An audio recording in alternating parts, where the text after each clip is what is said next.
moment every entrepreneur hits. You're working harder than you ever have.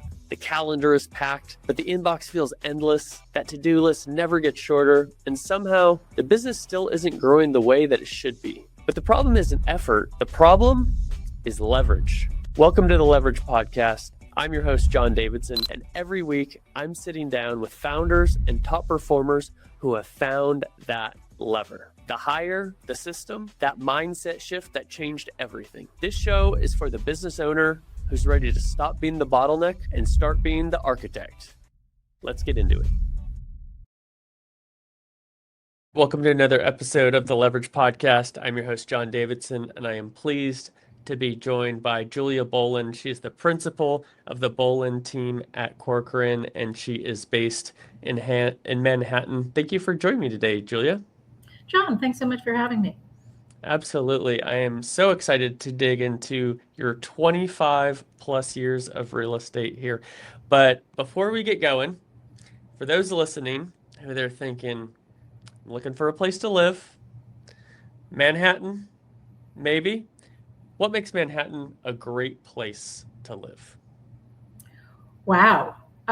There's so many things that I hardly know where to begin. One consistent trend we always see is that the highest, best, and brightest across a wide variety of industries always want to be in New York City because it's exciting. Yeah. And there's so much opportunity, and there's so many like-minded people, whether you are in fashion or finance or real estate, and every day is different and invigorating. I love that. Yeah, if you can make it there, you can make it anywhere. Right? That is true. Now, you've had a successful career in real estate, but you didn't start your career in real estate. From what I understand, you entered the industry in around 2001. But share with us, what were you doing before that, and what created that transition that brought you into the industry that you're in today? I didn't have a very straightforward path. I wasn't the same person I am today, focused and organized. And so I graduated from Boston University in Paris with a master's degree in international relations. And I sort of worked in Europe for a few years, reporting on the international petrochemical markets. I went out to Asia for 6 months and was there. And then when I came back to New York City, I really didn't know what I was going to do with myself. I didn't have a calling. And long story short, I ended up in fashion. But as I was working for Ralph Lauren, my particular division was downsized.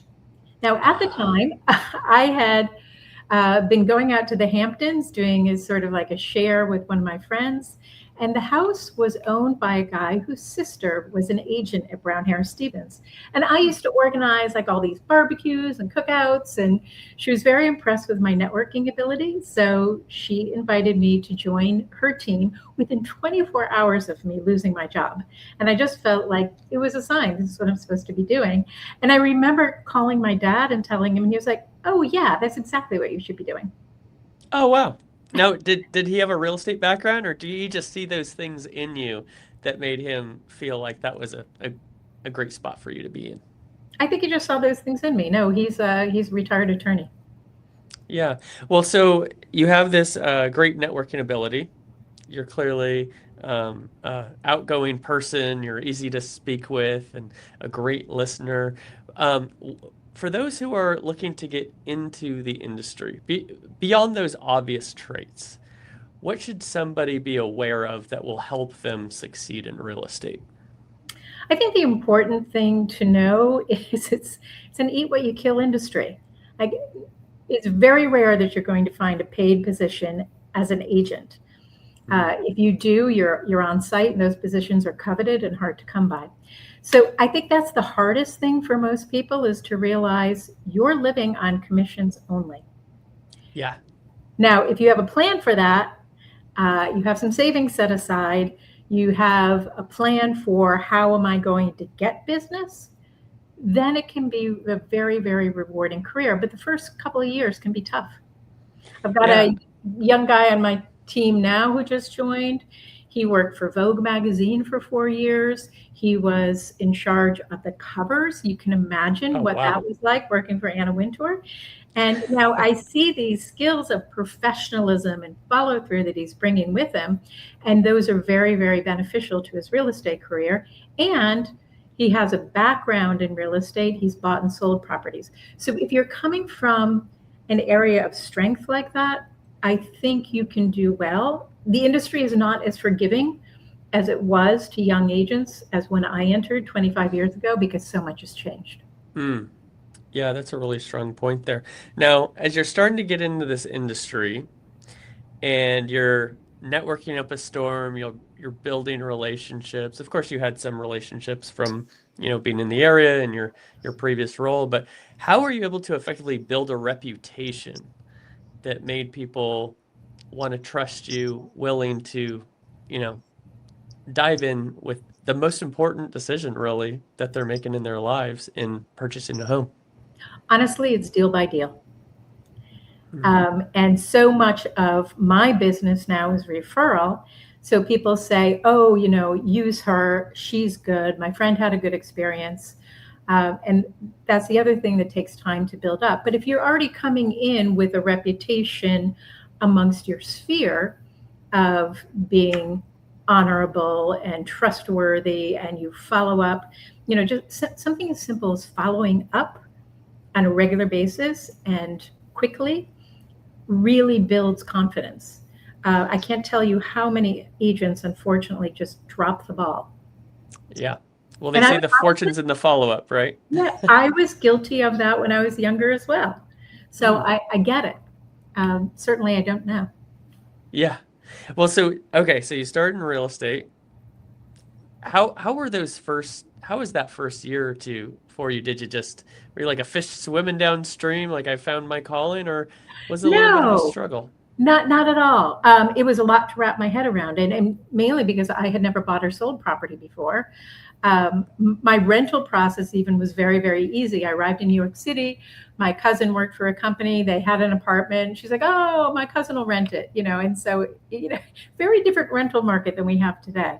Mm-hmm. So I didn't have any experience with the transaction, but I worked for a wonderful agent and then just going through transactions with her. And from the beginning, I was selling new development because she had new developments. And I just followed her for a few years and really learned a lot. Yeah. So how did you find yourself from going from being this agent to then, okay, I'm going to build a team and becoming the principal at the Boland team at Corcoran like you are today? So I want to tell the story of how I had this vision and I did it, but I've got to be honest, it was it was very organic. I mean, I got married, I had a child. I remember being pregnant. I was selling a new development down in Soho, and I was so tired, of course, because I was very pregnant. And I thought, oh my gosh, I don't know how I'm going to get home. I can't get in the subway. I can't find a cab. And I was like, okay, we had already moved to Harlem. We had bought a townhouse shell and gutted it. And I thought, okay, I just have to work this neighborhood because I'm exhausted and I can't be too far away from my home or my kid. Yeah. So I started building a business in Northern Manhattan. I'm now known as a Northern Manhattan expert. And most recently, I've sold a number of condominiums at Claremont Hall, a beautiful Robert A.M. Stern design building in the heart of Columbia University. Do you have a favorite building in Manhattan? Today it's Claremont Hall. Yeah. I've sold quite a few apartments there, and I really do love it. It's so special. Yeah. Now you mentioned, renovating the townhouse, right? Oh, So take me through that process and help me understand how did that help you, that personal experience, how did that help you in your real estate career with advising clients? well, it taught me a lot about townhouses. It's sort of a crash course. Yeah, I bet. Because it was a gut renovation right down to beam replacement. So we Oh, did a wow. lot, learned a lot. I actually don't like renovating. Like I know some people love it. Mm-hmm. It's not my thing, but I'm glad I went through that process because I understand townhouses so well. And I do sell a number of townhouses on a regular basis and work with townhouse buyers. Interesting. Was there something about the renovation that was completely different than what you expected, or threw a wrench into the system, for pardon the pun. There's so much you need to learn very quickly about technical items, like which air conditioner system do you need in the house? We had a holdup because the building needed to be I'm going to get this wrong. I don't want to say fireproof, but it was a certain term. And the only workaround as far as the Department of Buildings was concerned at that time was to put, a fire escape on the front of the building. And it was this beautiful historic building. I was like, that's going to ruin it. And so we ended up finally, after a few months, finding a material called Virock, which has cement in it, but doesn't have the weight of cement, which the building couldn't hold. And we continue to move forward. So that's just like one little example of one thing. And then you've got to figure out the stone and the tiles and the plumbing. And it's a lot, but I'm very grateful to my superintendent in the condominium I live in now. Oh, wonderful. Yeah, that is a relationship that is very, very important on a daily basis. 100%. Yeah. Now, New York, of course, has so many beautiful and different neighborhoods and all sorts of different culture throughout the city. What was it about Northern Manhattan that really drew you to it and has enabled you to be an expert in that specific area? You know, I always thought I was going to live on the Upper East Side, but I was married to a guy who just had a love of a townhouse. He had grown up going to his friend's townhouse, and it was like the fun place they hung out, and he just had so many fond memories that he really, really wanted a townhouse. But at the time, a townhouse on the Upper East Side was $6 million, which was money we didn't have, but we did have the money to renovate a townhouse shell in Harlem. And I'll never forget, because everybody was like, you paid how much? Oh, you totally overpaid.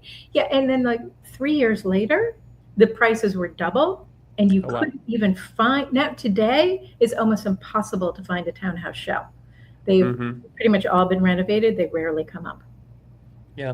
Well, speaking of Northern Manhattan, from the perspective of a real estate agent, and you're thinking, where should I focus? Where can I be successful? What are some of the unique challenges and the opportunities for being a real estate agent, a trusted advisor in that area?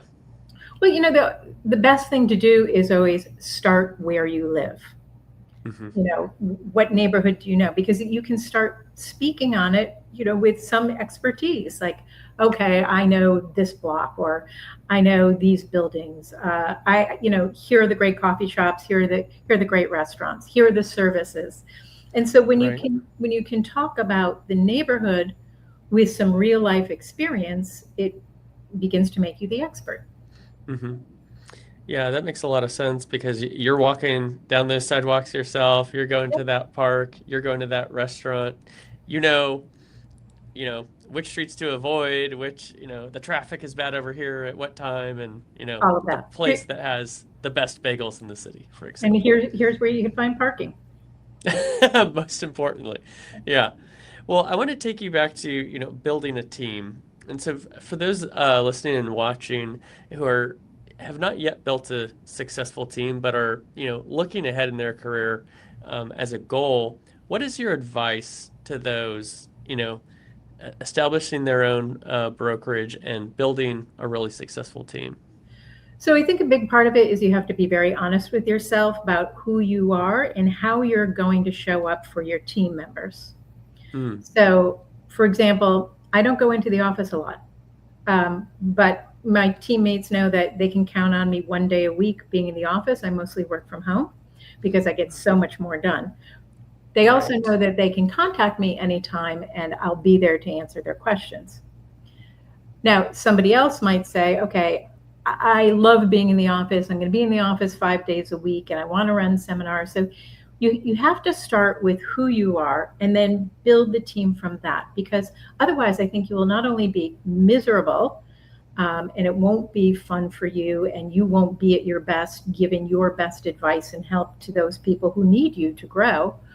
And so that's my advice. There are a lot of different models for doing a team as well. And so you have to spend some time researching what are the various models, what sounds right for me, and then go from there. There isn't a one size fits all.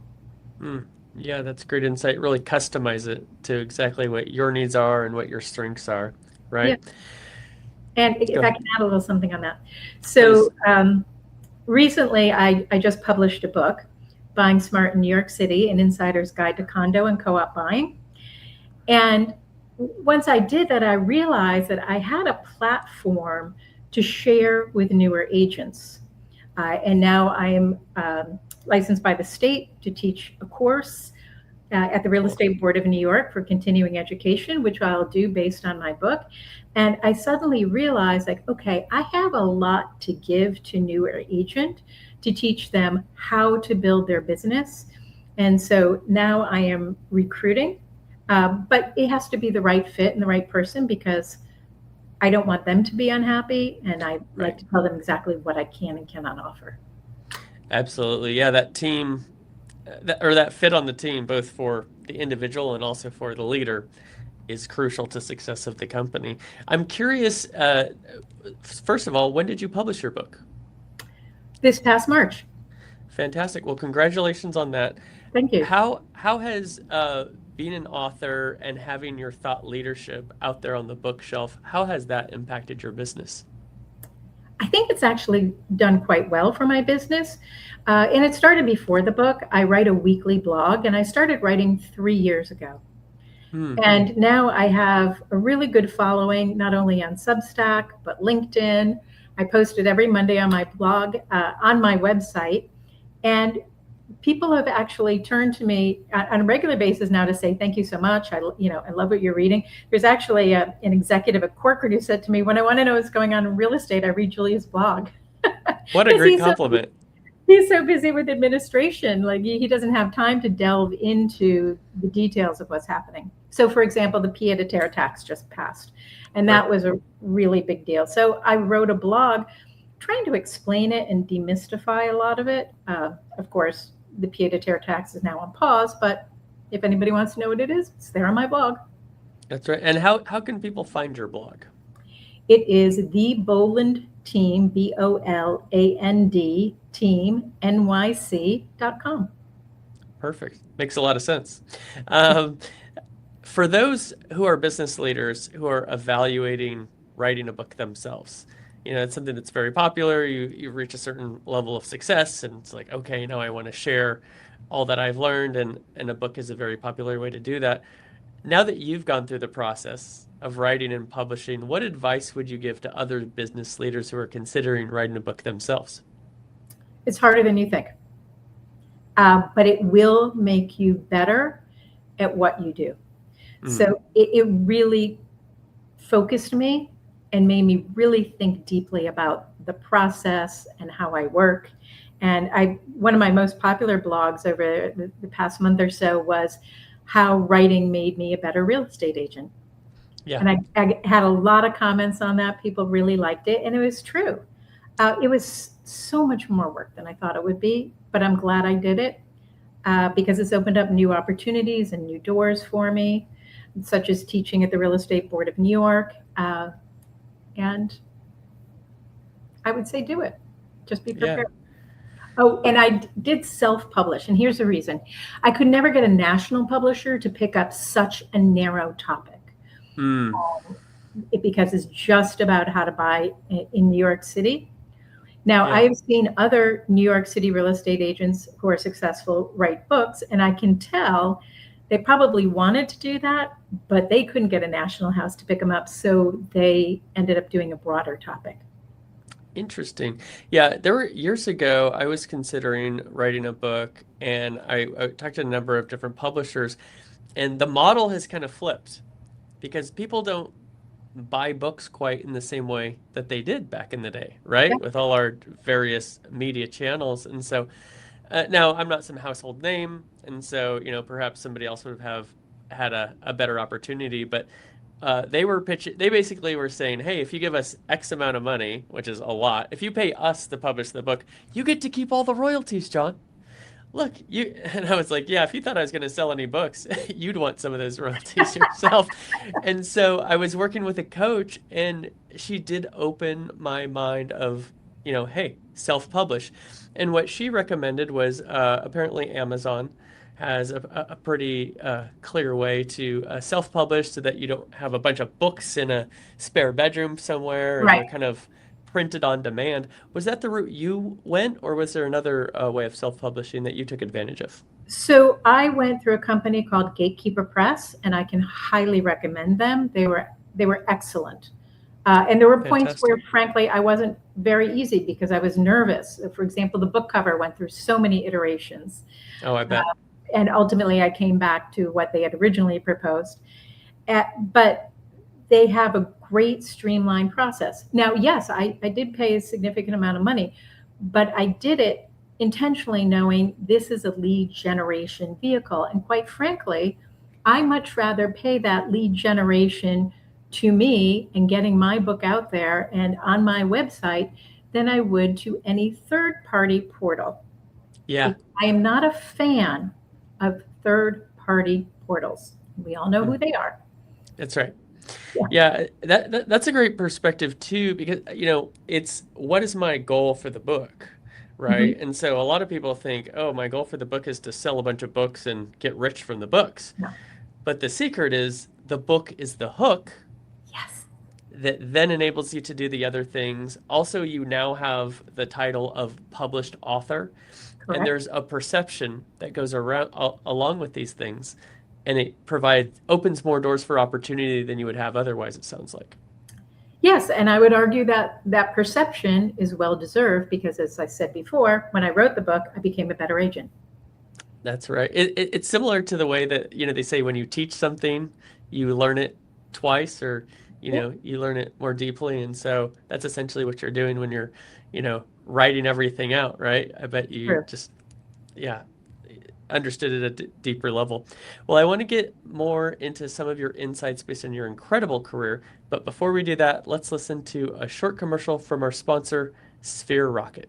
Business owners and entrepreneurs will place a proven executive assistant VA for just $4 to $8 an hour, and if they don't perform, you don't pay. Imagine freeing up 20 plus hours a week by someone handling your most time-consuming tasks like admin work, managing emails, scheduling meetings, and so much more. This one hire could transform your productivity and give you back the time you need to focus on growing your business. At Sphere Rocket VA, we make this possible in as little as 7 days. We'll place a proven executive assistant VA in your business for just $4 to $8 an hour, and your VA will take over day-to-day administrative tasks, help manage your email and calendar, follow up with past clients, giving you back 20 plus hours a week so you can increase your sales and even enjoy more personal time. And here's the best part. If they don't give you back 20 plus hours a week in the first month, you don't pay Sphere Rocket a dime. We've done this for thousands of business owners, and now it's your turn to see the results. Click the link around this video to schedule a demo and discover how this one hire can completely change how you run your business. Remember, if within 45 days the VA doesn't perform, you don't pay. All right, we are back here with Julia Boland. She is the principal of the Boland team NYC at Corcoran, and she is a trusted advisor and expert specifically in the northern Manhattan area of New York City. We're discussing her insights on building a team and publishing a new book. Tell us one more time the title of the book for our listeners and viewers, Julia. Buying Smart in New York City, an insider's guide to condo and co-op buying. Love it. Well, I want to take you through an interesting scenario because after 25 years in real estate, you have learned a lot. You've built a great reputation, and you have such a strong network in the northern Manhattan area specifically. If I was to pick you up and drop you off somewhere else in the country, and you're going to start a real estate business from scratch, what's the first thing that you do? Learn the inventory very, very quickly because our inventory is so dramatically different than the rest of the country. Yeah. And then I would just get my marketing machine going. Over the years, I've built an incredible tech stack and marketing process. Yeah. And Tell me about that. I'm happy to share it because it's really hard to replicate. every Monday I publish a blog on my website. Mm-hmm. On Tuesday, I will post it on Google My Business with a link to read. On Wednesday, it's published on Substack. On Thursday, it's published on LinkedIn. On Friday, it goes out as an Instagram post carousel with different slides. That then goes to a story with a link back to the blog. Now, I love that. It sounds excessive, like, oh my gosh, you're going to be reaching the same people. You don't. You end up, we're all busy. Myself, I don't have a ton of time for social media, but every now and again I'll be flipping through. And yeah, you're the same way. So I end up hitting the vast majority of my audience this way. That is brilliant. I mean, obviously, not everybody's going to be hit by every single one of those. So it's not going to be, oh, here's Julia again talking about Manhattan, but, you might miss Monday, Tuesday, but you catch them on Wednesday, right? Right. Or people are busy, right? And so, oh, I saw that on Instagram. Oh, also, here I'm seeing it again. Now give me another chance to read this, right? Now, employing this strategy is particularly important, right? So is this something that you're doing yourself, or are you utilizing leverage in a certain way to automate or delegate this process? I do it myself, and I think I've been doing it for so long that I can get through it pretty quickly. Mm-hmm. I do use ChatGPT to create the slides. Yeah. Now, are you creating graphics? Are these word-based images, or do you have a preference there? Go to my Instagram, check it out for yourself. All right. And what is the Instagram, so our listeners? Oh, I say that all the time. And here, I'm pretty sure it should be the Boland Team NYC, Julia Boland NYC Real Estate. There it is. So make sure to follow, like, subscribe. So, for example, townhouse markets are heading in different directions is a recent post, and that came from a blog I had written about what was going on in the townhouse market, how New York City and Brooklyn are diverging. They're very, very different townhouse markets. Mm-hmm. And I had a recent experience with that when I was selling a townhouse, and the seller was so upset because she, wasn't getting the offer she wanted, whereas her friend, who didn't even have her townhouse in Brooklyn on the market, was getting people shoving notes under her door saying, I'll pay you X. Yeah. Well, another thing I like about that strategy too is you're doing a great job of repurposing one piece of content, mm-hmm. right? So it's way different than if you're tasking yourself with writing a blog post every single day. I would imagine you're focusing on, okay, let me get this really great blog post, really get my ideas and my thoughts there. And then it's being linked to the other places, repurposed in other ways, so that you're only spending time on really writing one and then promotion of the others. Would that be accurate? Or do I have that wrong? That's very accurate. And one thing I want to say is that writing isn't for everybody. I just happen to be a writer. Mm-hmm. There are a lot of people who are really great on camera or, love doing videos. So, whatever your thing is what you should turn it into. That's a great point. Yeah. So there's one guy I follow who's an agent, and he's always done a lot of video series. He was a childhood actor, and he goes and films all these different properties. Oh, cool. Some people love neighborhoods, and they go in deep and film neighborhoods. Right. Yeah. So there's lots of ways to do it. Some people record multiple podcasts every day of the week. So exactly. I'm going to take some notes from you there, Julia. Similar question to the, dropping you in a new place. But one thing that I always love looking back on my career is how green I was starting out day one of anything, right? And then I always say, a year or two later, I feel like I know what I'm doing. But then a year or two after that, I look back at when I thought I knew what I was doing, and I was like, wow, I didn't know what I didn't know. So if you were to go back to speak with your former self on day one of stepping into real estate, 2001, what advice would you give yourself? Believe in yourself. Mm-hmm. academically, I had always excelled and graduated top of my class when I got my master's. And I was used to that outside validation. And when you're working as an entrepreneur, there's no one to say, yes, you're doing a good job. And so I think my career was held back for a long time by me looking for getting the A grade I was used to. And I've learned to give myself the A grade. And how did you learn that? What are you considering when you're grading yourself in that way?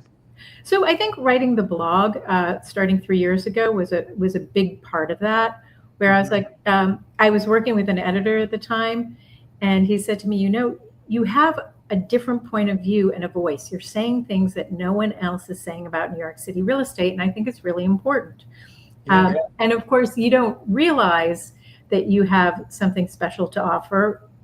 We sort of second guess ourselves and have imposter syndrome and all these other things. But once I sort of leaned into it and started writing, he was coaching me with questions and really found my footing. It inspired me to believe in myself. And I realized that I was helping a lot of people by helping them navigate this overwhelming process. Yeah, it can't be overstated how a positive outlook and self-belief and confidence really has a positive impact on what we're able to achieve. There's a quote, something like, whether you believe you can do something or you believe you can't, you're probably right. Yeah. Oh, I love that. Yeah. That's exactly right. And speaking about, that editor pointing out, hey, Julia, you have this really interesting perspective. This is very unique. I had a mentor years ago. He said to me, John, no one knows your common sense. And growing up, I just had that perspective that everybody knew everything I knew plus a little bit more. And so I devalued my unique experiences, but also my unique perspective. And so I've had a multifaceted career, but if if somebody had even the same career path as me or the same career path as you, Julia, let's say 25 years of New York real estate, well, they didn't grow up the way you did. They didn't come from fashion. Maybe they're in another part of New York City, or maybe even if you have all these things in common, they don't have the same mind that you do, right? They wouldn't articulate things in the same way or see the same nuances. They would see different ones. And so I just always like encouraging listeners and viewers to have confidence that, you know what? Yeah, maybe a lot of people know a lot of what you know, but they don't know everything. And you are a unique person with a unique perspective, and encourage people to share that. It's such a wonderful insight. Thank you. Well, I just have a couple more questions here for you, Julia. I've really enjoyed learning from you today. One is, with all you've accomplished, 25 years in real estate, the principal at the brokerage here, you're leading an incredible team. At this point in your career, what does success mean to you? Giving back. It's that simple. I think a lot of people get to that point in their career where all they want to do is give back. Now, I'm not giving back by going into philanthropy. I'm giving back by helping younger agents build their business. So that's what I mean by giving back. How do I help you do what I've done? Yeah. Well, I like that perspective. I always say, I love when people give back, and I love business, but when people use business, that's your opportunity to really impact other people's lives, is what you're doing every single day and sharing what you've learned, right? Yep. I also serve on the board of my building. And so I have the opportunity to share my expertise with the board as well. Fantastic. Well, final question for you here, Julia. For those listening and watching, and they're hearing all your incredible insights and understand your unique expertise, and they are interested in buying or selling a home in Northern Manhattan, how can they get a hold of you and your team? Oh, it's easy. First of all, go to my website. The contact details are there. But if for any reason you wanted my direct email, it is Julia, Boland, BOLAND, @Corcoran.com. Fantastic. Well, I so appreciate all your insights and you sharing your experience today, Julia. Thank you for joining me on the Leverage Podcast. Thank you, John.